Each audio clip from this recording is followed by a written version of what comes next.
جو مال حرام کا عادی بن جائے، جو چسکوں کا عادی بن جائے، جس کا پیٹ حرام سے بھر جائے، وہی تو دشمن امام ہوتا ہے۔ یہ کربلا کے جہاد کا وہ جملہ جو عاشور کی صبح کو آقا حسین نے کہا، تو عاشور ثانی، دوسری عاشور جو امام زمانہ کے دور میں برپا ہوگی، اس کے شروع میں بھی یہ جملہ کہا گیا، اور جو اصل عاشور 61 ہجری کے کربلا میں ہو گئی، اس میں بھی یہ جملہ کہا گیا کہ اے دشمن امام، اے لشکر یزید، تیرے پیٹ لقد مولیت بطونکم، بھر گئے تمہارے پیٹ من الحرام، حرام سے۔ تو آقا حسین، امام زمانہ اور دجال۔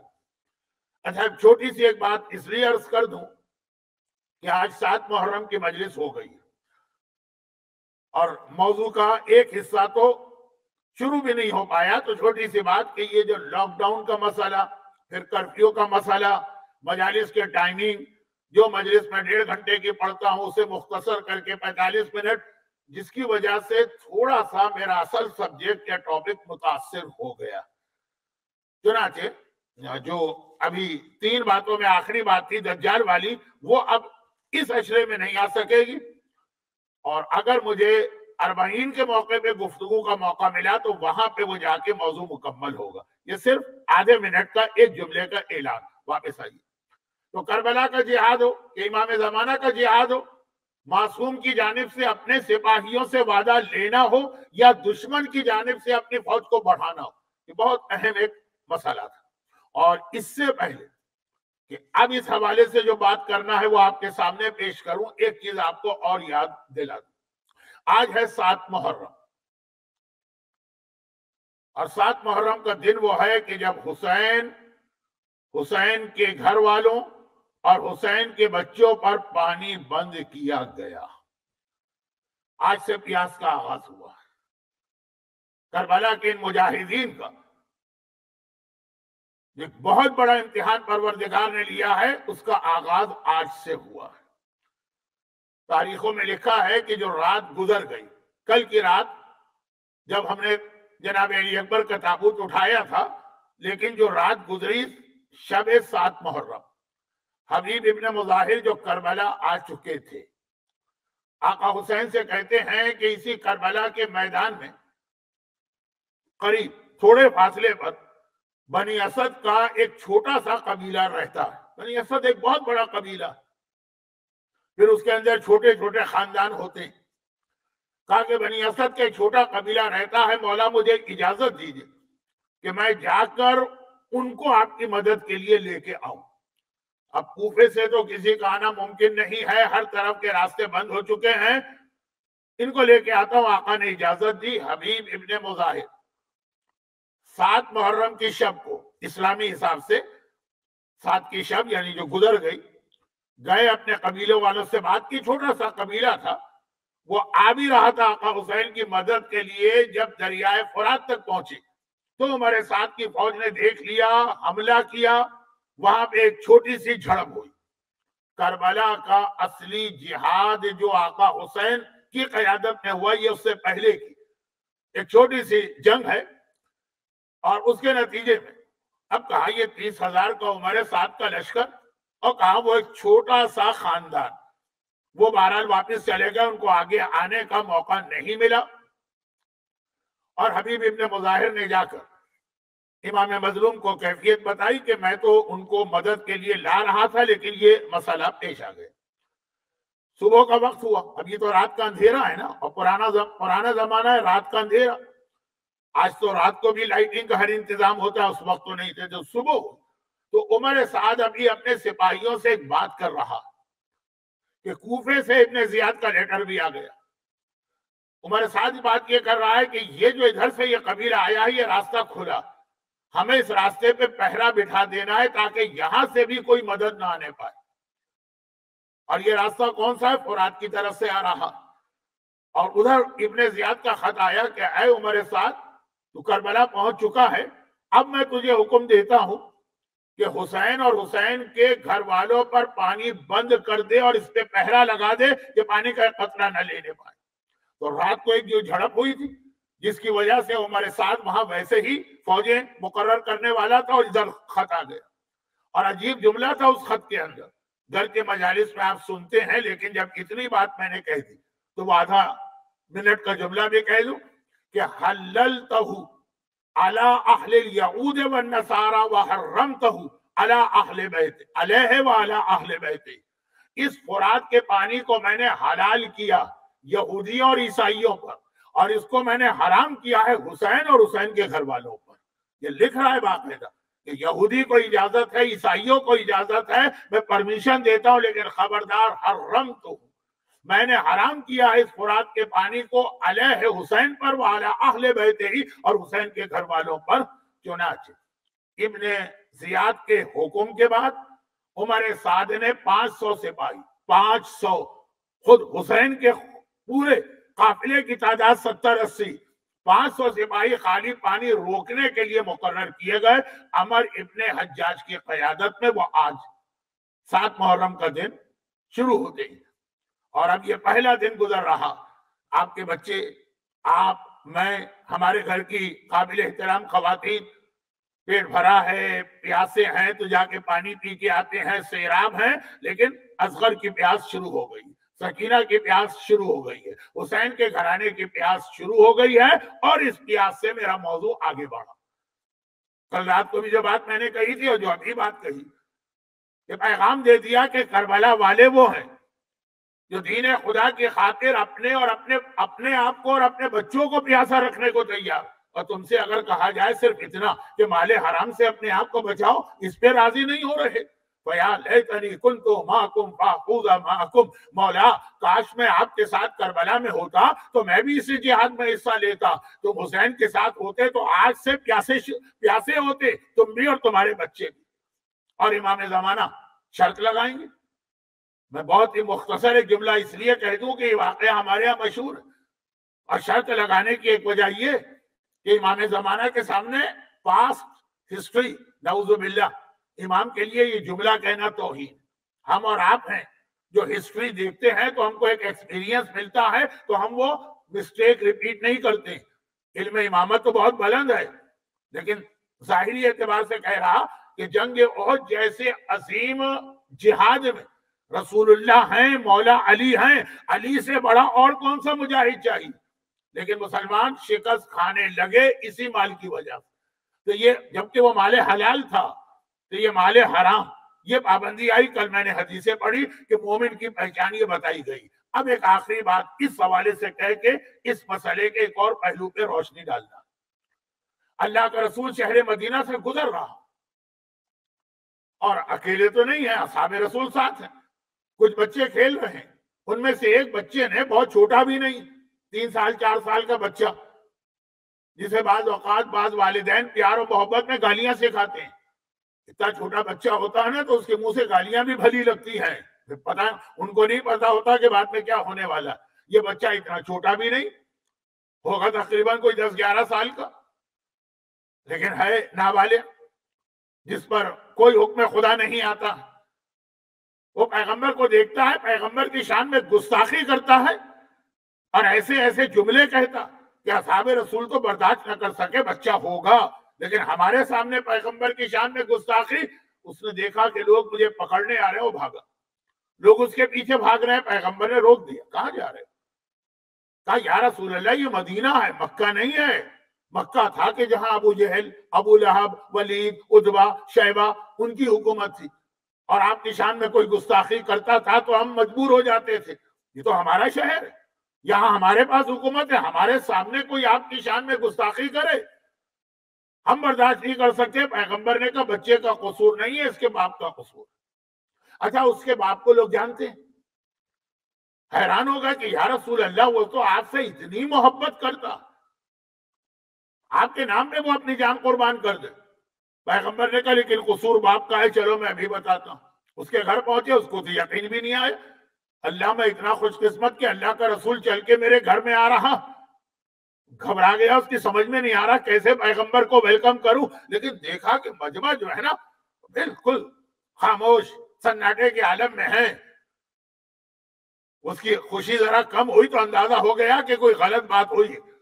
کسی صحابی سے پوچھا یہ کیا ہے؟ کہا یہ ہے تمہارے بیٹے نے بھرے بازار مدینہ میں پیغمبر کی شان میں گستاخی کی، اور یہ جو تھا تو وہ آ گیا غصے کے عالم میں، اور گھر کے اندر گیا تلوار لے کے آیا، گردن اڑا دوں گا اس بچے کی، نہیں چاہیے مجھے ایسی اولاد جو پیغمبر کی شان میں گستاخی کرے اور پیغمبر کا دشمن بنے۔ پیغمبر نے کہا کہاں جا رہا ہے، غلطی تیری۔ اب دیکھیں کیا غلطی بتا رہے ہیں، کیا یہ غلطی بتا رہے ہیں کہ تم نے اپنے بیٹے کو یہ چیزیں سکھائیں، یا تم نے اپنے بیٹے کی زبان خراب کی؟ جو میں نے کہا نا کہ ہمارے یہاں بہت سے گھروں میں بچوں کی زبان خراب کی جاتی ہے بچپنے میں، کہ اس وقت بچے کی زبان سے وہ چیزیں بھی اچھی لگتی ہیں۔ پیغمبر نے کہا تم نے؟ یا رسول اللہ میں نے تو ہمیشہ اپنے گھر میں آپ کی محبت کا سبق دیا۔ کہا ایک بات یہ بتاؤ، وہ زبانی باتیں نہیں چلتی ہیں، پیغمبر فرماتے ہیں یہ بتاؤ تمہارے گھر میں جو روزی آتی ہے، جو پیسے آتے ہیں جس سے تم اپنے گھر والوں اور اپنی اولاد کو پال رہے ہو، وہ سب حلال ہے کہ حرام؟ ایک ایکسکیوز شاید قابیل کے زمانے سے لے کے آج تک ایز اٹ از چلا رہا، ہر دور میں، ہر زمانے میں، ہر کلچر میں ایک ایکسکیوز، وہ کیا؟ سر جھکا کے کہتا ہے یا رسول اللہ آپ کو پتا ہے نا کہ مارکیٹ میں ہمارا کمپٹیشن ہے مدینے کے یہودیوں سے، بازار مدینہ ہے، یہودی اس کے بزنس پہ چھائے، اگر اتنا حلال حرام کا خیال کرنے لگے تو گھر میں تو واقع ہو جائے روٹی چٹنی بھی ہم کو نہ ملے، تو بزنس میں تو کرنا ہی پڑتا ہے فراڈ اور دھوکہ۔ یہ میرے جملے ہیں، وہ اس کا پیغام یہ، ہر حرام کمانے والا قابیل سے لے کے آج تک ہمیشہ حرام کے لیے دلیل لے کے آئے گا کہ بھئی زمانہ بڑا خطرناک ہے، آج کل خرچے اتنے ہو گئے ہیں، آمدنی اتنی کم ہے، گزارا نہیں ہوتا، حرام تو کرنا ہی پڑتا۔ دکاندار ہے وہ کہے گا ورنہ دکان میں تالا لگ جائے گا، بزنس مین ہے وہ کہے گا ورنہ مجھے بزنس بند کرنا پڑے گا، جاب کرنے والا ہے وہ کہے گا ورنہ مجھے ریزائن کرنا پڑے گا۔ اب یہ وقت نہیں ہے، کرفیو بھی اپنی جگہ ہے، اصل کرفیو اپنے پیٹ پہ لگائیے، اصل کرفیو اپنے زبان پہ لگائیے، کہ جس کے اندر پیغمبر نے کہا وہ ساری باتیں تمہاری ایک طرف۔ بس یاد رکھو جس نے اپنی اولاد کو حرام پر پالا اس نے اپنی اولاد کو دشمن امام اور دشمن رسول بنایا۔ ہمارے یہاں روایتوں کا ایک سلسلہ جس میں یہ کہا گیا ہے کہ علی کا دشمن ہمیشہ وہ ہے جس کی طہارت پاکیزہ نہیں، علی والا طیب المولد ہوگا، اس کی ولادت پاک ہوگی، تو اس سے ذہن میں صرف ایک خیال ہمارے آتا، چنانچہ ہم سیدھا اس کی جانب دوڑ کے جاتے ہیں، اور ایسا دوڑ کے جاتے ہیں کہ آج تو مجلسوں میں اتنے رقیق جملے کہے جاتے ہیں کہ جو علی کے قریب آ بھی سکتا ہے وہ ہمارے ان جملوں سے چلا جاتا، کہ دو ہاتھ اٹھا کے نعرے نہ لگائے تو آپ نے اس کی ماں کے اوپر تہمت لگا دی، وہ نکاح غلط ہو گیا، وہ پتہ نہیں کتنے گھروں میں وہ عورت ہو کے آئی ہے، سیدانی بھی ہو تو، اور اب تو یہ ہے کہ خطیب مجلسی اس جملے سے شروع کرتا۔ ماشاءاللہ آج میں کتنے حلالی چہرے دیکھ رہا ہوں کہ اگر وہ اس کی مجلس سننے آ کے بیٹھے تو حلالی ہے ورنہ نہیں ہے۔ یہ رقیق جملے ہیں کیونکہ انہوں نے عربی کو نہ سمجھا نہ حدیث کو سمجھا۔ جب حدیث میں یہ لفظ آتا ہے کہ ولادت پاکیزگی کے ساتھ ہو، اس میں صرف ایک رشتہ نہیں آتا، اس میں بہت ساری چیزیں آتی ہیں جن میں یہ بھی آ جاتا ہے۔ میرے پاس وقت نہیں ہے ورنہ میں مزید ذرا عربی سے مثال دیتا۔ تو مال حلال ہونا چاہیے جس سے اپنی اولاد کو پالے، حرام سے پالیں گے وہ آخر میں دشمن امام بنے گا۔ یہی وجہ ہے کہ امام زمانہ پہلی کنڈیشن لگا رہے ہیں، مجھے اپنی فوج چاہنے والوں اور محبوں کی لے کے چلنا ہے، دشمنوں کی لے کے نہیں چلنا ہے۔ یہ اگر مال حرام کمانے لگے، امام کا جہاد بہت لمبے سالوں تک چلے گا، تو اب یہ حرام کمانے لگے تو ان کے گھروں میں میرے دشمن پیدا ہوں گے۔ دجال اسی لیے حرام کھلا رہا کہ اسے دشمن امام اپنی فوج میں چاہیے، اور کربلا کا پیغام۔ تو خلاصہ یہ نکلا کہ بہت اہم یہ مسئلہ ہے، اور اسی لیے کل حدیث آ چکی ہے کہ معصومین نے اپنے چاہنے والے کی اہم ترین دو نشانیاں بتائیں، زبان سچی ہوگی، پیٹ حرام سے محفوظ ہوگا۔ لیکن یہاں پر میں رک کے ذرا سا اپنے موضوع کو بدل رہا ہوں اور پھر واپس اصل موضوع پہ آتا ہوں۔ ذرا سا کیوں بدل رہا ہوں کہ جیسے ایک عام طریقہ کار ہے کہ جب علماء کرام حرام اور حرام کی بہت بات کرتے ہیں تو کبھی ربط دینے کے لیے کہتے ہیں سورہ حجرات کی آیت، کہ بھئی عام حرام کھانے کا، مثلا مثال دیتے ہیں کہ میکڈونلڈ کا حرام برگر کھانا، یا کسی پیزا چین کا حرام پہ یہ زیادہ بڑا گناہ یا اپنے مردہ بھائی کی میت سے گوشت نوچ کے کھانا؟ تو ہر آدمی کہے گا پوچھنے کی ضرورت نہیں ہے. اچھا یہ بالکل قرآن کے الفاظ ہیں، یہ کچھ مجھ جیسے کسی اناڑی خطیب کے جملے نہیں ہیں. قرآن کے الفاظ ہے سورہ حجرات کے کسی کی غیبت کرنا ایسا ہے جیسے تم اپنے مردہ بھائی کی میت اس کا گوشت کھا رہے ہو، پکڑے تمہیں کتنا برا لگے گا، اور تم غیبت کر رہے جو وہی عمل.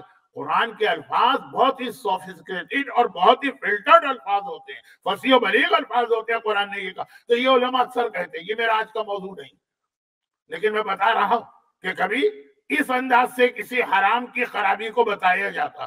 اب جو جملہ میں کہہ رہا ہوں بہت احتیاط سے کہہ رہا ہوں کیونکہ ٹائم کم ہے، ماتم بھی ہمیں زیادہ کرنا ہے، شہزادہ قاسم کا حق بھی ہمیں ادا کرنے کی کوشش کرنا ہے. خیر حق تو ہم کیا ادا کریں، تو جلدی میں کہیں جملہ کوئی غلط نہ ہو جائے. مرزا حسین نوری جنہوں نے کربلا معلیٰ کی پیدل زیارت کے مردہ رواج کو یا مردہ سنت کو دوبارہ اس طرح زندہ کیا کہ آج آپ جا کے دیکھ لیجئے 2 کروڑ اور 3 کروڑ زائرین جایا کرتے تھے.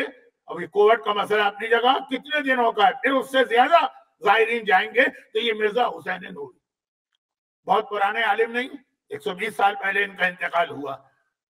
وہ اپنی ایک کتاب میں یہ واقعہ لکھ رہے ہیں، بلکہ ایک نہیں 2 کتابوں میں. کہتے ہیں کرمان کا واقعہ، کرمان شاہ ایران کا ایک شہر ہے، اور آغا محمد کے پاس ایک آدمی آیا. بہت چھوٹا واقعہ ہے، ٹائم نہیں لگے گا.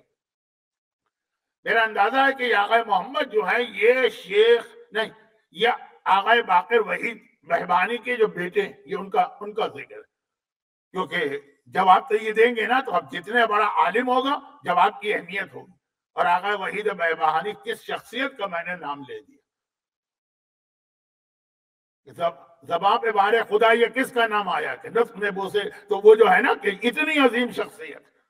پھر پڑھتے پڑھتے رک جاتا ہوں کہ یہ ایام ازا کی وہ تاریخیں ہیں کہ امام کی شان والے اشعار کے علاوہ نہیں پڑھنا چاہیے جب تک مجبوری نہ ہو. بہت عظیم عالم کی. ان کے والد تو خیر کیا کہنا، ان کا تھوڑا تذکرہ آنے والی آخری 3 مجالس میں سے کسی میں ہوگا تھوڑا سا.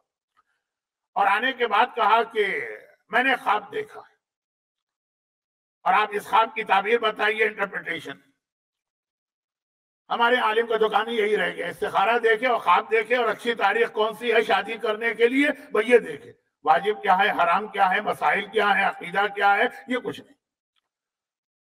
خواب میں نے یہ دیکھا ہے کہ آقا حسین کے بدن سے گوشت نوچ نوچ کے میں کھا رہا ہوں. کیسا خواب ہے دیکھیں.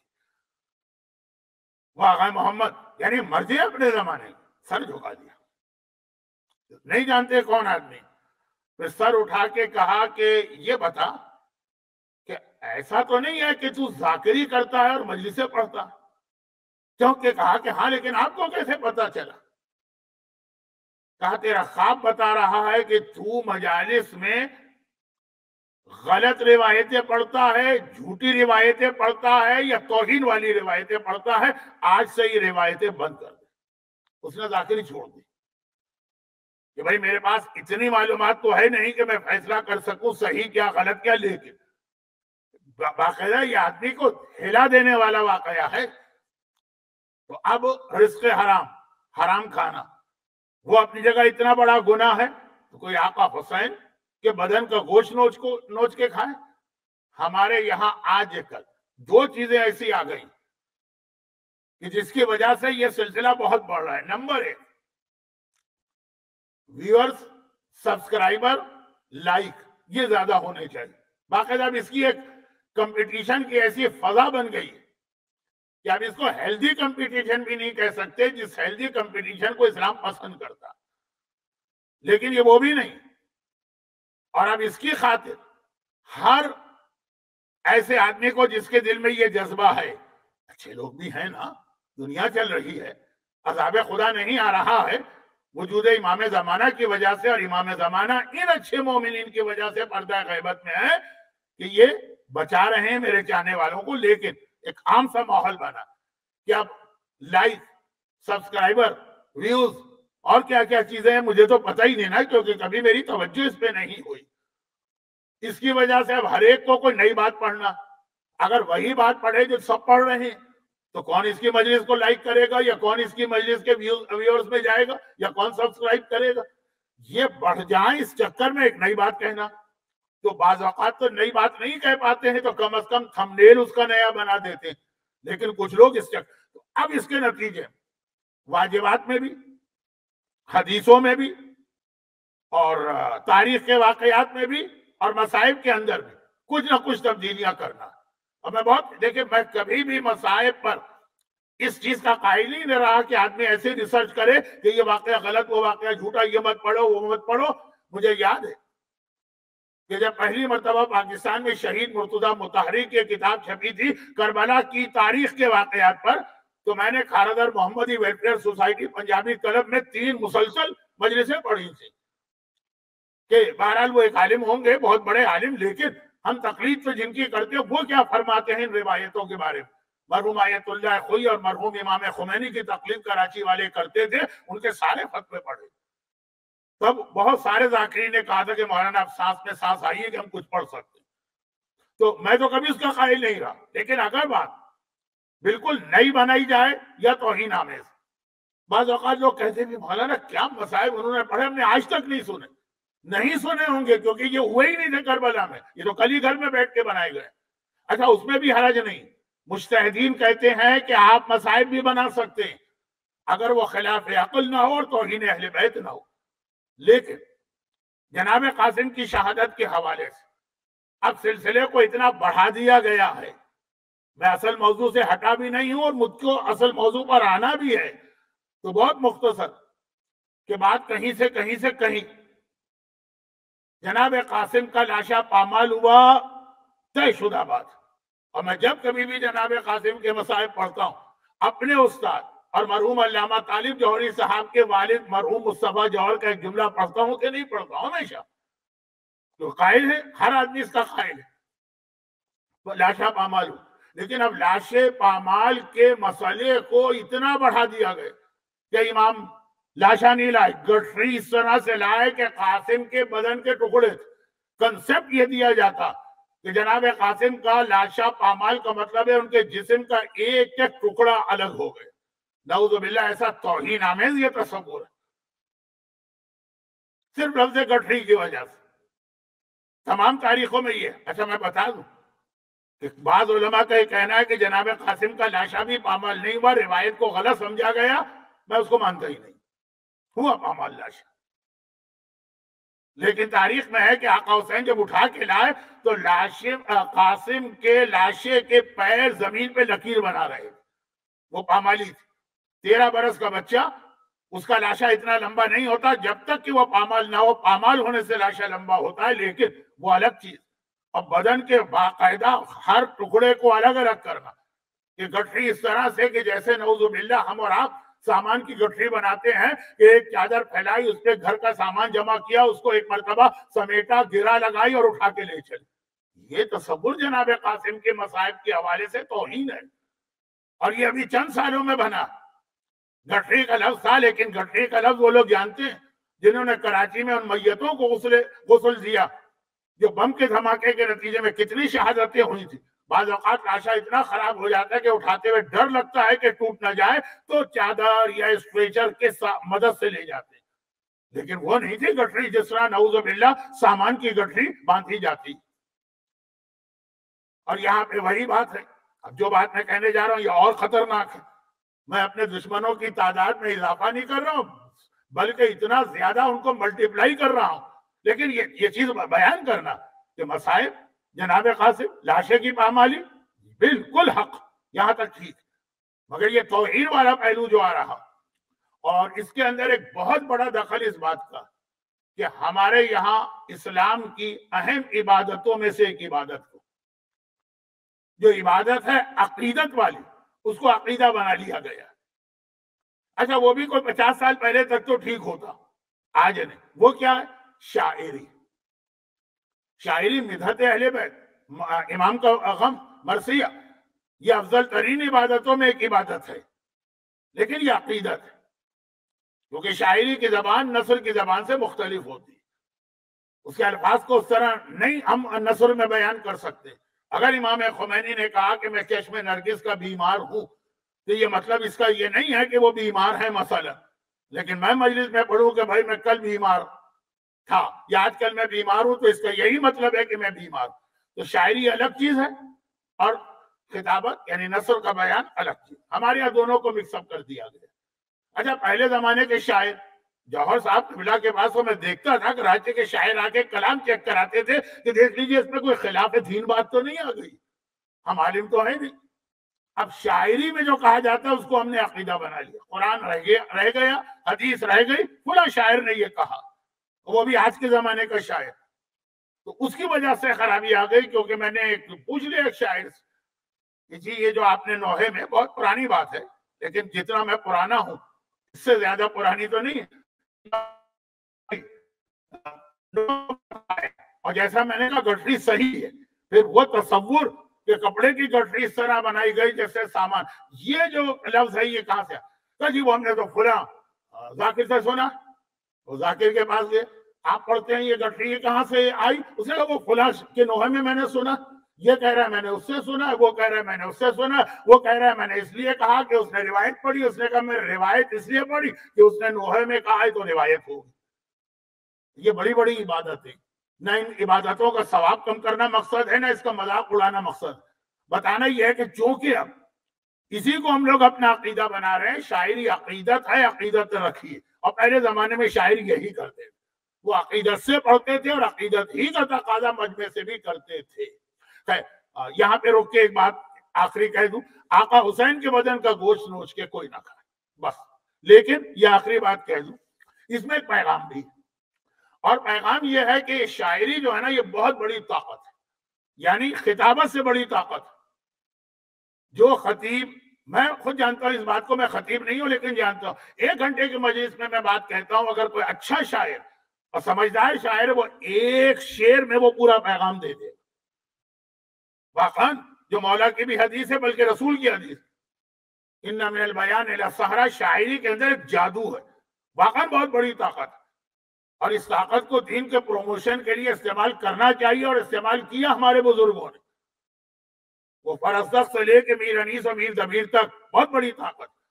اور یہ یاد رکھیے کہ یہ چیز دشمنوں نے زیادہ سمجھی. 2 دن پہلے میری مجلس میں ایک شاعر کا تذکرہ آیا تھا. شاعر بھی نہیں, شاعرہ, قرۃ العین طاہرہ. آج بہائی اور بابی مذہب جو موجود ہے, اور شیعت کے لیے اتنا بڑا چیلنج بنا تھا یہ بابی اور بہائی مذہب, اس کے پروموشن میں قرۃ العین طاہرہ کا جو حصہ تھا, جو اس کو پہلے امام مہندی مانتی تھی جس نے مذہب شروع کیا, اور پھر مرزا محمد علی شیرازی کو اللہ ماننے لگی کہ اللہ اس میں حلول کر گیا. شاعرہ تھی خزب کی, قادر الکلام. تو جنہیں یہ اپنی شیعہ تاریخ نہیں پتا, اپنے بہت سے شیعہ شاعر بھی بڑے متاثر ہیں اس سے, لیکن اتنا خلاف اسلام کہ اللہ اتر آیا کہ آخر میں اس کو 35 سال کی عمر میں قتل کیا گیا حکم شریعت کی روشنی. بالکل گمراہ ہو رہا, لیکن اس نے اپنی شاعری سے مذہب کو کھڑا کر دیا, پیروں پہ کھڑا کر دیا, طاقتور بنا دیا. جیسے ہمارے یہاں اردو کے بہت سارے شاعر, منصور اور انالحق ایک استعارہ, بدترین دشمن ہے یہ منصور امام زمانہ. شیخ صدوق نے قم شہر سے جوتے مار کے اس کو نکالا. بغداد میں اصل میں اس نے جب یہ دعویٰ کیا امام زمانہ ہونے کا یا ان کا مخصوص وہ نائب ہونے کا جس میں امام اتر آتے ہیں, تو یہ قتل ہوا. لیکن اگر آپ غیر شیعہ چھوڑیں, شیعہ شاعروں سے بھی پوچھی, ہر ایک ان کا قصیدہ پڑھتا نظر آئے گا. بلکہ صاحب نے تو مجھ سے کہا کہ اقبال نے بھی تعریف کی. اقبال کی تعریف کا انداز اور ہے, فن کی تعریف ہے. اقبال نے تو کارل مارکس کی بھی تعریف کی ہے کہ پیغمبر نہیں ہے لیکن اس کی بغل میں کتاب ہے, یعنی پیغام اس کا پیغمبروں جیسا ہے. تو تعریف فن کی تعریف ہے, وہ ہم بھی کریں گے.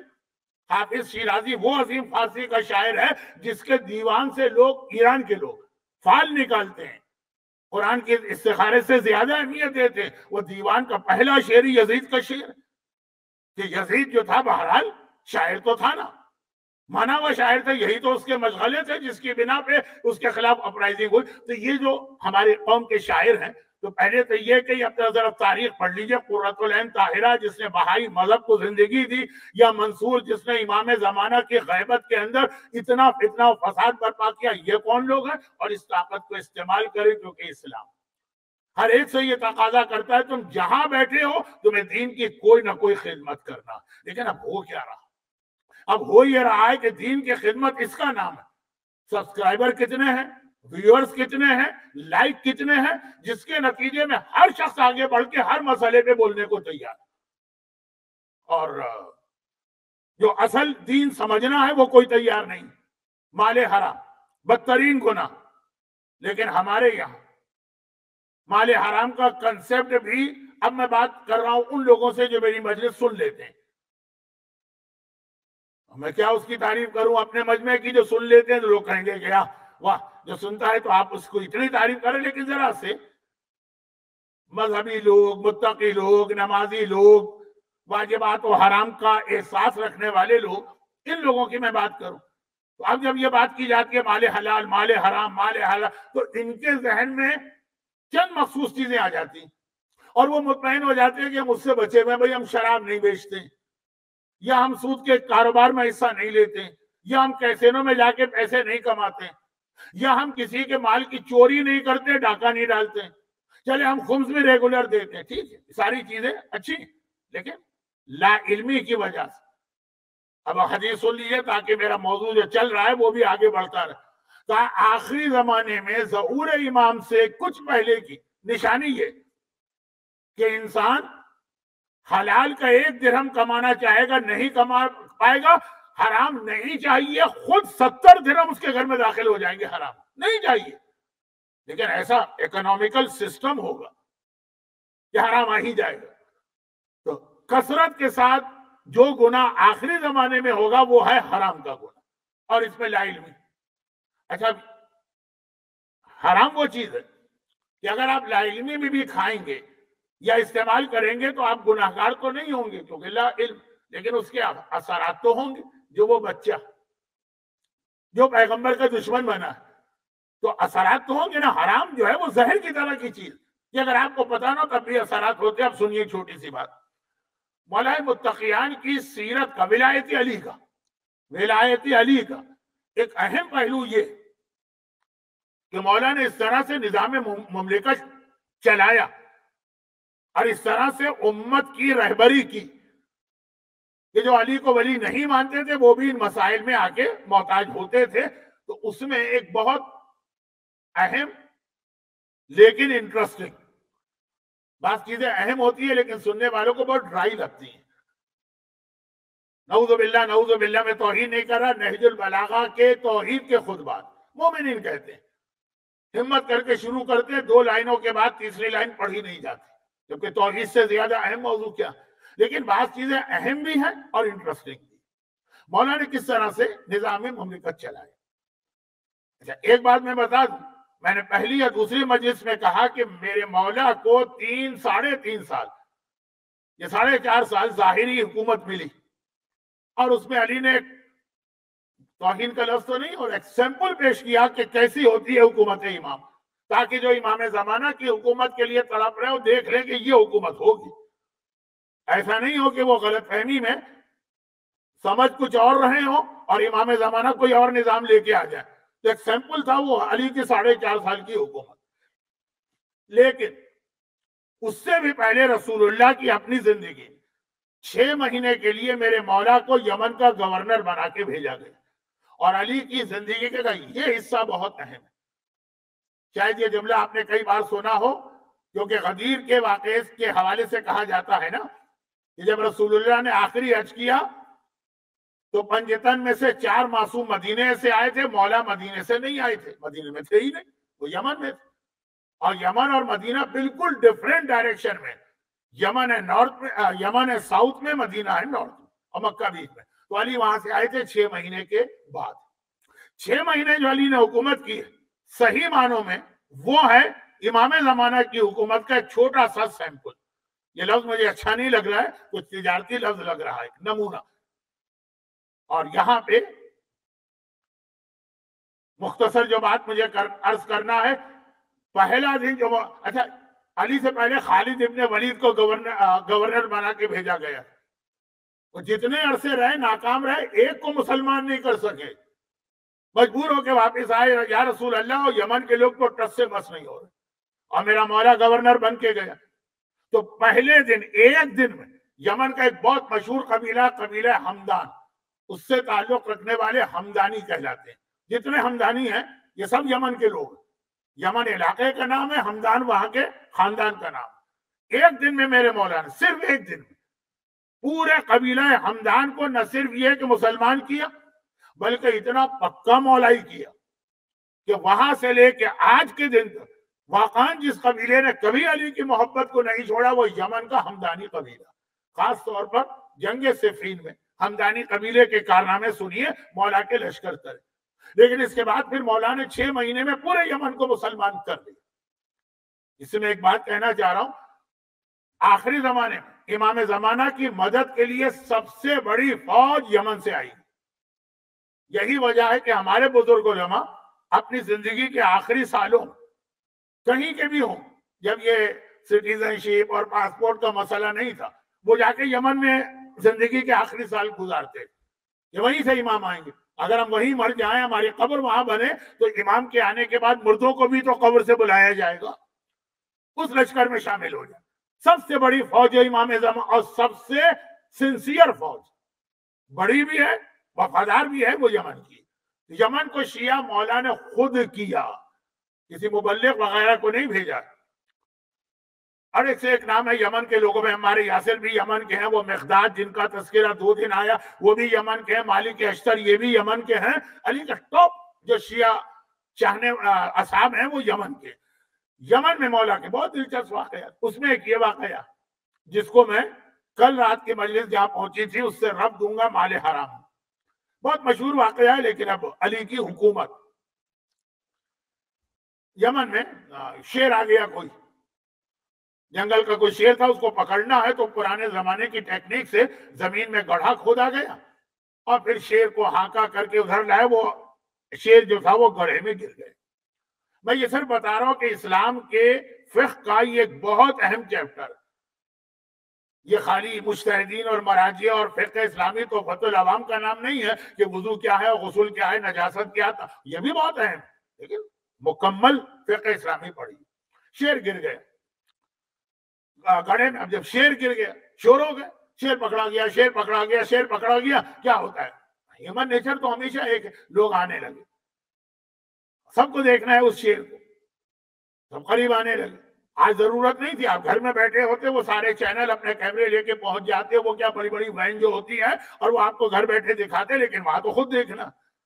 ہم لوگ جھانک کے دیکھ رہے ہیں. مجمع زیادہ ہوا, ایک آدمی جو تھا اس مجمع کے دھکے سے سلپ ہو کے گرنے لگا. جہاں گر رہا ہے وہ گڑھا نہیں ہے, نیچے شیر ہے, اور قید و قدم کے عالم میں ہے, کیونکہ وہ پکڑ لیا گیا, وہ قید ہو گیا.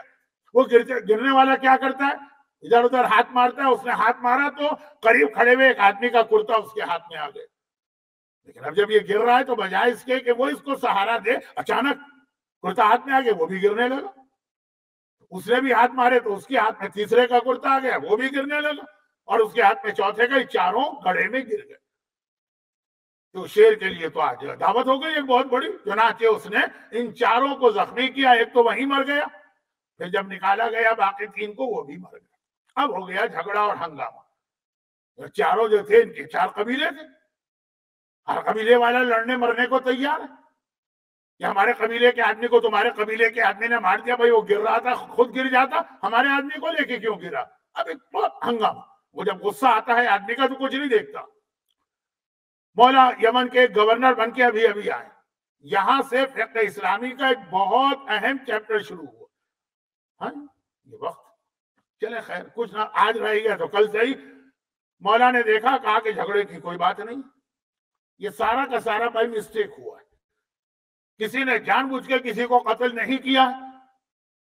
شریعت میں اس کو کہتے ہیں قتل خطائی, خطا سے قتل ہو گئے. ٹھیک ہے, وہ پہلے آدمی نے, ہو سکتا اس کو لاپرواہی بھی نہیں کہیں گے, کوئی گر رہا ہو تو ہاتھ بڑھا لیتا. اب جو ہے ان کا بلڈ منی یا کمپنسیشن دیا جائے. اچھا ٹھیک ہے بھائی, لیکن کہا کہ سب کو برابر نہیں ملے گا. پہلا آدمی جو ہے اس کی جو بلڈ منی بنتی ہے وہ بالکل ختم، کیونکہ اس کو کسی نے نہیں مارا، تو خود سے گر رہا تھا، لیکن اس نے 3 کو اپنے ساتھ لے کے گیا۔ اس کو دوسرا جو تھا اس کو جو بلڈ منی ہے 1/3 ملے گی، کیونکہ اس کی غلطی نہیں تھی، اس کو تو کھینچا پہلے والے آدمی نے، لیکن اس نے بھی 2 آدمیوں کو اور کھینچ دیا، تو پوری جو بلڈ منی بنتی ہے اس کے 3 حصے کیے جائیں گے۔ وہ جو 2 آدمیوں کو اس نے کھینچا ہے وہ ان کے پاس چلی جائے گی، اس کو صرف 1/3 ملے گی۔ اچھا تیسرا آدمی ہے اس کو ہاف، تو پہلے 2 کی موت میں تو اس کا کوئی حصہ نہیں، آخری کی موت میں اس کا حصہ، تو اس کی بلڈ منی بنے گی، لیکن چونکہ ایک وہ مارا گیا تو ایک کو اس نے مارا بھی ہے، جان بوجھ کے نہیں، تو آدھا یہ آدھا وہ، اور آخری جو آدمی جس نے کسی کو نہیں پکڑا ہے اس کو پوری جو بلڈ منی بنتی ہے وہ دی جائے گی۔ یہ لوگوں نے جا کے پیغمبر کو خبر دے دی کہ یا رسول اللہ 4 آدمی مارے گئے، 4 بلڈ منی ہونی چاہیے، لیکن علی نے ایک کو محروم کیا، ایک کو پوری دلوا دی، ایک کو 1/3 دیا، ایک کو 2/3۔ پیغمبر نے ہاتھ اٹھا کے کہا الحمدللہ الذی، ساری تعریف سے اس اللہ کی جس نے مجھے ایسا وسیع عطا کیا جو اس طرح سے فیصلہ کرتا ہے جس طرح انبیاء و مرسلین فیصلے کیا کرتے تھے۔ کہا جو علی نے کیا بالکل صحیح کیا۔ اور یہاں سے پھر اسلام میں اسلامی فقہ میں ایک چیپٹر آیا کہ اگر آپ کسی کو نقصان پہنچائیں، بائی مسٹیک بھی غلطی نہ ہو آپ کی، تب بھی آپ کو سامنے والے کو ایک کمپنسیشن دینا ہوتا ہے جسے دیا کہتے ہیں، اور یہ ہمارے یہاں بہت کثرت کے ساتھ فعل حرام ہو رہا، اور خاص طور پر اب وقت نہیں رہا، آج تو باقی باتیں کل ہوں گی، خاص طور پر اگر میں صرف ایک اشارہ کر رہا ہوں کیونکہ کل میں نے کچھ بھی نہیں کہا تھا، صرف یہ بتایا تھا آج موضوع ہی آئے گا، آج بھی وقت گزر گیا، پہلا دن تھا، ٹائمنگ چینج ہوئے تھے، 10 منٹ لیٹ میں ممبر پہ بیٹھا، وہ 10 منٹ ابھی مجھے احساس ہو رہا ہے تو انشاءاللہ اب آخری 2-3 مجلسوں میں ٹھیک ہوگا۔ یہ جو کمپنسیشن قتل، یہ اس کیس میں بھی آتا ہے جس میں کوئی عورت پریگننٹ ہو جائے اور اسے عربی میں کہتے ہیں اسقاط حمل، اردو میں بھی یہی کہتے ہیں ایبورشن، کرانا پڑے یا وہ کرائے، کرانا پڑے کے لفظ کو بھی یاد رکھیے گا، مجبوری، اور یہ خود سے کرائے، اس کے اندر وہ جو کچھ ہے مسئلہ اپنی جگہ، لیکن اس کا کمپنسیشن دینا پڑتا ہے، اور پھر اس میں کمپنسیشن الگ قسم کا، روح پڑھنے سے پہلے وہ مارا گیا، بچہ ماں کے پیٹ سے میں مارا گیا یا روح پڑھنے کے بعد، کمپنسیشن۔ کتنے گھروں میں آج تک آپ نے یہ سنا ہے کہ ایبورشن کرایا گیا اور پھر کمپنسیشن دیا گیا، اور یہ مسئلہ اتنا بڑھ گیا ہے، میں بہت احتیاط سے بات کر رہا ہوں، اس کو ایک جنرلائز جملہ سمجھیں کہ میلبرن سے لے کے حیدرآباد دکن، وہاں سے لے کے مثلا لکھنؤ سے لے کے بمبئی سے لے کے لاہور سے لے کے کراچی سے لے کے گلف سے لے کے یورپ سے لے کے نارتھ امریکہ، ہم لوگوں کے ساتھ تو 2 مسئلے، جب لوگ آگے پرابلم بتاتے ہیں تو پتہ چلتا ہے کہ کمیونٹی میں کیا خرابی پھیلی، مگر کوئی اس طرح سے ذکر بھی نہیں کر سکتے کہ کسی خاندان یا فرد کی جانب اشارہ ہو جائے، بیچ میں چلنا پڑتا۔ بھئی یہ یاد رکھیں کہ یہ ہر شہر میں یہ گناہ ہو رہا، اسی لیے میں نے ایک لفظ استعمال کیا کہ اگر ایبورشن کرانا پڑ جائے، مجبوری بھی ہو، تب بھی ایک سنگل کیس بھی مجھے ایسا نظر نہیں آیا کہ یہ گناہ اگر ہوا ہے جہاں مجبوری میں بھی ہو تب بھی دیت تو دینا، جیسے ابھی یہ شیر والا واقعہ تھا، تو جس نے جو گرے اس کے اندر ایک دوسرے کو پکڑ کے، سب مجبوری تھی، کوئی جان بوجھ کے دوسرے کا دامن نہیں پکڑ رہا تھا، لیکن جو کمپنسیشن بنتا ہے وہ پیمنٹ کرنا، خالی پیمنٹ نہیں کرنا۔ اگر اس نے پیمنٹ نہیں کیا تو یہ آدمی جس پر کمپنسیشن واجب ہو گیا، جب مرے گا تو اس کی جائیداد میں سے پہلے یہ سارے کمپنسیشن نکال کے دیے جائیں گے، پھر جائیداد تقسیم ہوگی۔ اپنی 50 سال کی فقہی زندگی میں ایک کیس مجھے ایسا نہیں ملا، لوگوں کو یہی پتہ نہیں کہ کس کو ہم دیں گے، کس پر واجب۔ اچھا یہ ایک بات، اس کے ساتھ برابر کا ایک جملہ سن لیجیے، باقی باتیں کل، اور وہ یہ کہ خالی کمپنسیشن بھی نہیں، اس کے ساتھ اکثر کیسز میں کمپنسیشن تو 100%، لیکن یہ 100% نہیں، اکثر کیسز میں اس ایبارشن کرنے والے یا کرنے والی کو اس گناہ کبیرہ کا کفارہ دینا پڑتا ہے۔ تو اب اس میں کیا آ گیا، جہاں گناہ ہو تو اب وہ جو ایبارشن جہاں مجبوراً کرانا پڑتا ہے وہ گناہ کے کیس نہیں۔ البتہ ہم اور آپ جسے مجبوری سمجھتے ہیں اس کو اسلام مجبوری نہیں مانتا، وہ ایک الگ بحث ہے، وقت نہیں، بعد میں بات ہو جائے گی۔ کفارہ، اور کیا کفارہ ہے؟ کبھی ہم جب سنتے تھے کہ ایک آدمی روزہ نہ رکھے تو اس پر واجب ہے کہ یا تو 60 غریبوں کو کھانا کھلائے یا 60 روزے مسلسل رکھے۔ یہی سوچتے تھے کون ہوگا جو ایک روزہ چھوڑ رہا ہے تو 60 روزے رکھے گا، بہتر ہے 60 غریب کو کھانا کھلا۔ یہ ایبارشن کا کفارہ ہے کہ روزے ووزے نہیں، 60 نہیں، کھانا وانا نہیں، 60 روزے اس بچی کو یا جس نے یہ عمل کیا مسلسل رکھنا پڑے، 60 روزے۔ وہ اپنی جگہ کفارہ دینا، اتنی طاقت آج کے دور میں کس میں؟ اور مجھے تو ایسے کیسز ملتے ہیں 4 5 دفعہ یہ ایبارشن ہوا۔ البتہ میں نے کہا کفارہ ان کیسز میں ہے جہاں مجبوری نہ ہو، جہاں مجبوری ہو وہاں کفارہ تو نہیں ہے، لیکن یہ کیا ہے؟ اگر یہ نہیں کیا، مسئلہ یہ نہیں ہے کہ کیا واجب ہے، مسئلہ ہے جس نے یہ نہیں کیا اس کا مال حرام ہو گیا، اس نے شراب نہیں بیچی، اس نے سود نہیں کمایا، اس نے کیسینو میں جا کے پیسے نہیں لوٹوں میں یا جوئے میں جیتے، لیکن یہ جو اس کے مال میں دوسرے کا حق آ گیا اس نے نہیں دیا۔ قرضہ لے کے دبا لینا جتنا بڑا گناہ ہے یہ لاعلمی میں ہو رہا ہے، لیکن وہی بات مال حرام تو آ رہا جو امام نے فرمایا، ایک حلال کو نہیں ہوگا، حرام زبردستی تمہارے گھر میں داخل ہو جائے گا۔ اور اس سے کون بچے گا؟ صرف وہ بچے گا جسے یہ خیال رہے کہ دنیا میں جتنے اللے تللے کر لو، قبر میں جا کے مرنے کے بعد اس کا جواب دینا، جس کو اپنی موت یاد ہو۔ لیکن موت کو جتنے اچھے طریقے سے حسن کے یتیم قاسم نے یاد دلایا، جتنے اچھے طریقے سے قاسم نے موت کو یاد دلایا، شاید دنیا کی تاریخ میں اس طریقے سے موت کو کسی نے یاد نہ دلایا۔ آج ہمیں کربلا کے اس شہید کا ماتم کرنا ہے جو اپنی ماں کی ساری امیدوں کا مرکز تھا۔ دیکھیے، اگر کوئی عورت جوانی میں بیوہ ہو جائے، جوانی میں، اور اس کے کوئی اولاد نہ ہو تو زندگی کا طریقہ الگ ہوتا ہے، بڑھاپے میں بیوہ ہو طریقہ الگ ہوتا ہے، لیکن جوانی میں بیوہ ہو اور ایک اولاد بھی ہو، اس ماں کی ساری تمنائیں اس کا یہی بیٹا ہوتا ہے۔ اور تمنائیں میں کسے کہہ رہا ہوں؟ تمنائیں میں اس کو کہہ رہا ہوں کہ ماں جو جوانی میں بیوہ ہوئی،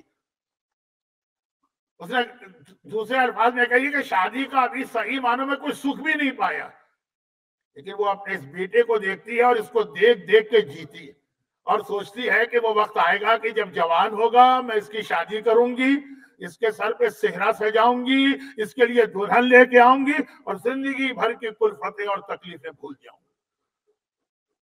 یہ ام فروا بھی ماں ہے، اور ایسی ماں ہے جو جوانی میں بیوہ ہوئی۔ ام فروا کی ساری تمناؤں کا مرکز جو ہے وہ قاسم ہے۔ اور ایک بات اور یاد رکھیے،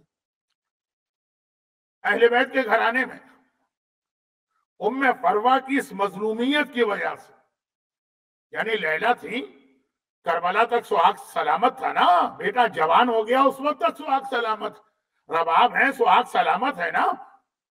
ام فروا اس اہل بیت کے گھرانے میں، پنجتن کے گھرانے کی وہ خاتون ہیں جو جوانی میں بیوہ ہو گئی ہیں، تو پورے اہل بیت کی توجہات کا مرکز ہے۔ خاص طور پر ہمارے یہاں جملہ اس لیے کہا جاتا ہے کہ جہاد کربلا کے حوالے سے یہ بہت ضروری کہ زینب کو حسین سے کتنی محبت، مگر زینب کو حسن سے بھی کم محبت نہیں ہے۔ حسن مجتبیٰ بھی زینب کا ویسا ہی بھائی ہے جیسے حسین زینب کے بھائی ہے۔ تو زینب کو جب کبھی ام فروا پہ نگاہ پڑتی ہے، حسن مجتبیٰ یاد آ جاتے ہیں، حسن کے کلیجے کے ٹکڑے یاد آ جاتے ہیں، حسن کو یاد کرتی ہیں، اور ام فروا اور ان کی مظلومیت بھی دیکھ رہی ہے کس طرح سے صرف دشمنی اہل بیت میں ان کو بیوہ کیا گیا. اکثر ایک جملہ کہتے ہیں، یہ نام زینب کبریٰ کا جملہ، ام فروہ کی امیدیں ہیں قاسم. اور زینب اکثر کہتی ہیں اے ام فروہ، سارے عرب کی عورتیں میرے پاس آتی ہیں اور آ کے یہی کہتی ہیں کہ آپ مشکل کشا کی بیٹی ہیں، آپ حلال مشکلات کی بیٹی ہیں، ہماری فلاں حاجت ہے، ہمارا فلاں مسئلہ ہے، ہمارے لیے فلاں دعا کر دیجیے. بڑی میری خواہش ہے کہ اے ام فروہ کبھی تم بھی تو مجھ سے کوئی بات کہو، تم بھی تو کوئی حل کرو، کبھی تم بھی تو میرے سامنے کوئی مشکل پیش کرو. بڑی تمنا ہے. جب بھی حسن یاد آتا ام فروہ دیکھا، یہ جو کہ سارے عرب کی عورتیں آئیں، میں سب کے لیے دعا کرتی ہوں، تم میری بیوہ بھاوج. ام فروہ سر جھکا کے کہتی ہے شہزادی جسے بغیر مانگے سب مل جائے وہ کیوں آپ کے آگے آ کے آپ کو پریشان کرے. لیکن بڑی تمنا تھی ام فروہ کی تمنا تھی قاسم جوان ہو اور میں سر پہ صحرا سجاؤں. زینب کی تمنا تھی کبھی ام فروہ مجھ سے کوئی سوال کرے. اور اب تو قاسم 13 سال کا ہو گیا، شادی کی عمر بہت قریب آ چکی ہے. اب تو ام فروہ کی تیاری بڑھ گئی کہ ایک دم سے کربلا کا جہاد پیش آ گیا. ایک دم کا مطلب ناگہانی نہیں ہے، لیکن بظاہر کوئی حالات نہیں تھے اور کربلا جانا پڑا. اب کربلا پہنچا ہے قافلہ، یہاں تک کہ عاشور کی رات آ گئی. عاشور کی رات حسین نے 2 اہم کام کی. مغرب ہوتے ہی مردوں کا امتحان لیا چراغ گل کر کے، اور آدھی رات سے کچھ پہلے بیویوں کا امتحان لیا، جو اشارہ ایک مجلس میں پہلے بھی آ چکا ہے، شب عاشور میں تفصیل سے آئے گا. حسین نے جب دونوں طرف سے اطمینان کر لیا، مرد بھی سارے مرنے کے لیے تیار، عورتیں بھی ساری قربانی دینے کے لیے تیار، اپنے خیمے میں آئے. اللہ آپ کو بار بار خیمہ گاہ میں لے جائے. آج بھی حسین کا خیمہ موجود ہے. مسلح بچھا کے اب حسین خیمے پہ بیٹھ گئے. یہ آج کی رات شب عاشور. حسین نے یہی کہہ کے تو مانگی تھی نا کہ میں نے ساری زندگی اللہ کی عبادت کی ہے، دنیا سے جاتے جاتے یہ آخری رات بھی اللہ کی عبادت کرنا چاہتا ہوں. مسلح بچھا کے بیٹھ گئے. اور جب آدمی دعا میں بہت زیادہ کنسنٹریشن کرے تو ہاتھ بلند ہوتے ہیں، چہرہ آسمان پہ جاتا ہے، آنکھیں بند ہو جاتی.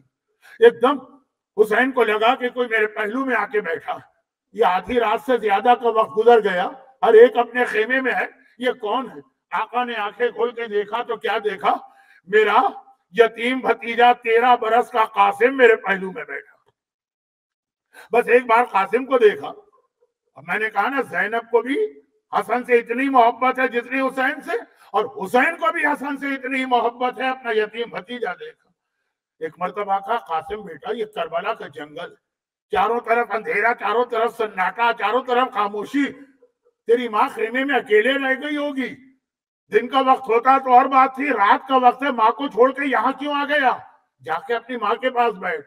اور اللہ نے آپ کو کربلا میں جناب ام فروہ اور قاسم کا خیمہ بھی دکھایا تو ہے نا. کہا وہاں جا کے بیٹھ.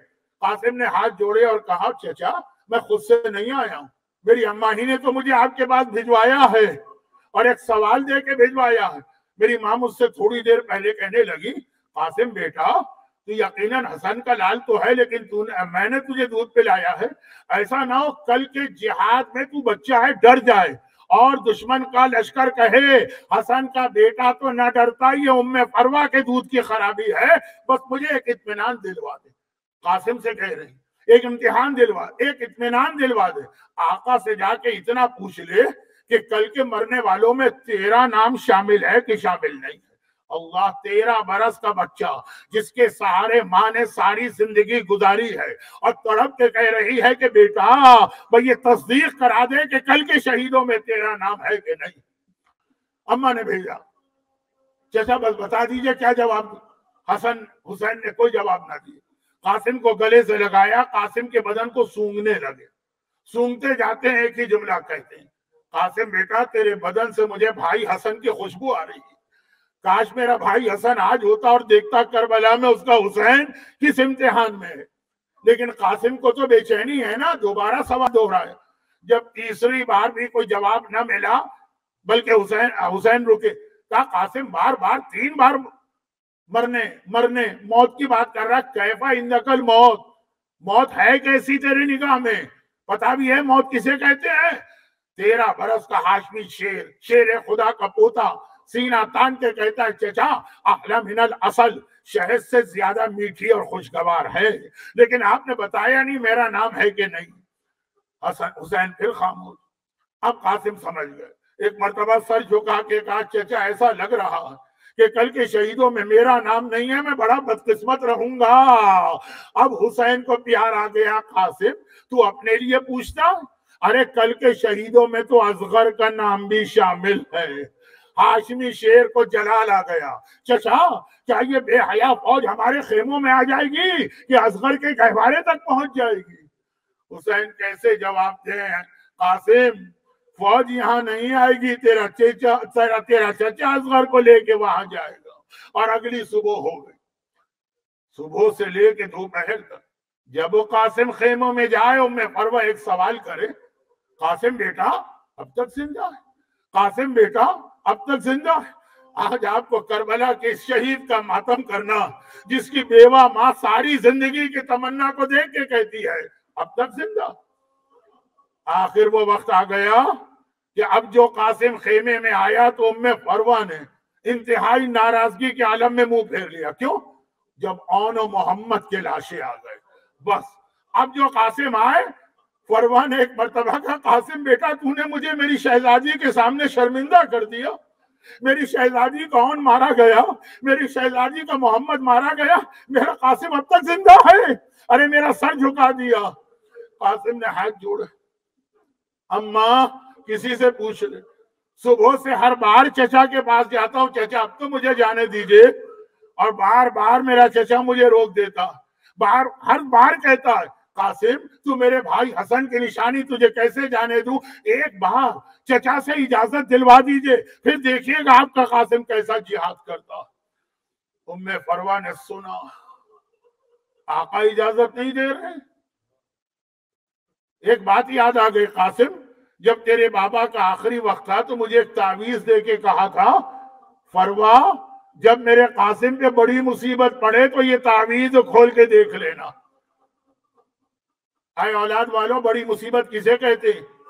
جب بیٹے کی جان خطرے میں ہو اسی کو ماں کہتی ہے نا بڑی مصیبت ہے، یا الٹی بات ہے؟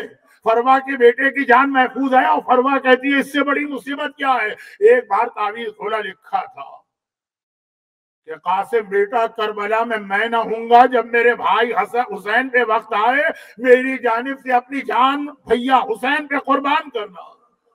ام فروہ نے بھی خط پڑھا، کہا قاسم بیٹا چل میرے ساتھ، لیکن براہ راست حسین سے بات نہیں کرتی ہے ام فروہ، بہت ہی شرمیلی بیوی تھی، بات ہی نہیں کرتی تھی، سیدھا زینب کبریٰ کے پاس گئی، کہا شہزادی زینب آپ کی بڑی تمنا تھی نا کہ میں کبھی آپ سے کچھ مانگوں، آج آپ کی بیوہ بھاوج آپ کے دروازے پہ سوالی بن کے آئی، آج میری ایک حاجت ہے پوری کیجیے گا۔ ارے کربلا کے مصائب میں بیٹھ کر زینب ایک لمحے کے لیے مصیبتیں بھول گئی، خوشی کے عالم میں کہا فروہ کب سے اس جملے کے لیے تڑپ رہی تھی، بتا تیری حاجت کیا ہے؟ علی کی بیٹی وعدہ کرتی ہے تیری حاجت پوری کرے گی، بس ایک بار آگے بڑھایا قاسم کو، کہا شہزادی میرے قاسم کو مرنے کی اجازت دلوا دیجیے۔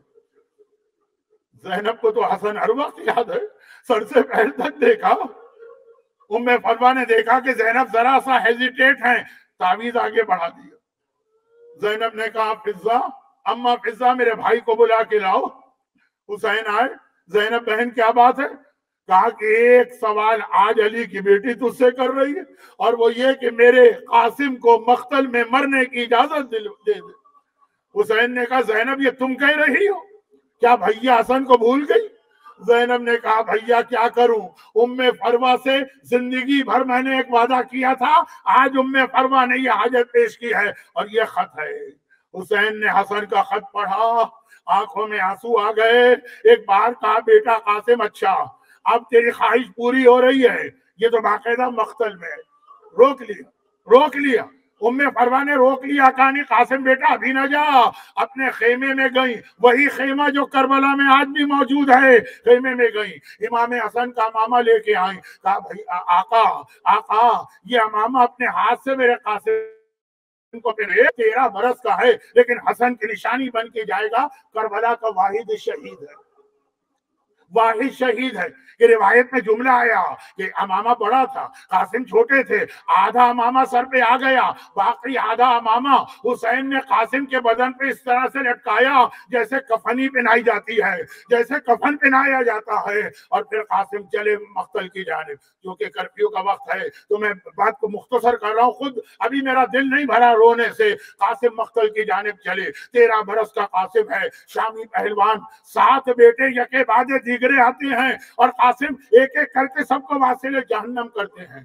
آخر میں وہ خود پہلوان آیا، مانا ہوا پہلوان، اور قاسم نے جو ایک مرتبہ حملہ کیا شیر خدا کی شان دکھاتے ہوئے، وہ ایک مرتبہ گھوڑے سے گر رہا ہے اور پکارتا ہے اے میری فوج والوں، میری جان بچانے کے لیے آؤ۔ ایک مرتبہ عمر سعد کے سپاہی اس کو بچانے کے لیے آئے اور قاسم پہ حملہ کیا۔ کربلا کا گلبدن ایک بار زین سے زمین پہ گرا، آواز دی یا اماں ادرکنی، چچا میری مدد کو آئیے۔ یہ بھی واحد شہید ہے کربلا کا، واحد شہید ہے۔ پھر مقتل میں لکھا ہے اتنی تیزی سے حسین قاسم کے سرہانے آئے، کسی اور شہید کے سامنے نہیں آئے تھے، اتنی تیزی سے کہ لشکر عمر سعد بھی گھبرا گئے، سوچ بھی نہیں سکتا تھا کہ نہ کہ سپاہی بھاگے اور اس طرح بھاگے کہ ادھر کے سپاہی ادھر دوڑے، ادھر کے سپاہی ادھر دوڑے۔ گھوڑے دوڑ رہے ہیں، کیا زمین کربلا خالی پڑی ہے؟ نہیں، گلبدن 13 برس کا گلبدن زمین کربلا پہ ہے، ادھر کے گھوڑے ادھر، ادھر کے گھوڑے ادھر۔ وہ حالت ہو گئی قاسم کی کہ امام زمانہ نے ایک بار سلام کیا، میرا سلام کربلا کے شہید پر جس کی دائیں پسلیاں ٹوٹ کے بائیں طرف آ گئیں، بائیں پسلیاں ٹوٹ کے دائیں طرف آ گئیں۔ میرے مرحوم استاد مولانا جوہر صاحب کہتے تھے کربلا ایک امتحان ایسا ہے کسی شہید کا اللہ نے نہیں لیا، حسین کا ساتھ کسی نے نہیں دیا، صرف قاسم نے دیا ہے۔ یا تو حسین کا لاشا پامال ہوا یا قاسم کا لاشا پامال ہوا ہے، مگر وہ بھی ایک فرق ہے، حسین مارے گئے تھے تب لاشا پامال ہوا، حسن کا گلبدن زندہ تھا، سانسیں لے رہا تھا، ادھر کے گھوڑے ادھر، ادھر کے گھوڑے ادھر۔ اور ایک بار حسین سرہانے پہنچے، بھتیجے کی حالت دیکھی، آنکھوں میں آنسو آ گئے، کہا قاسم تیرے چچا پر یہ بہت شاق ہے، تو نے پکارا اور ایسے وقت آئے، مگر قاسم نے ایک بار آنکھیں کھولی اور آنکھیں کھولتے ہی کہا بابا میرا سلام لیجیے۔ ارے کیا قاسم پہچان نہیں پا رہے ہیں؟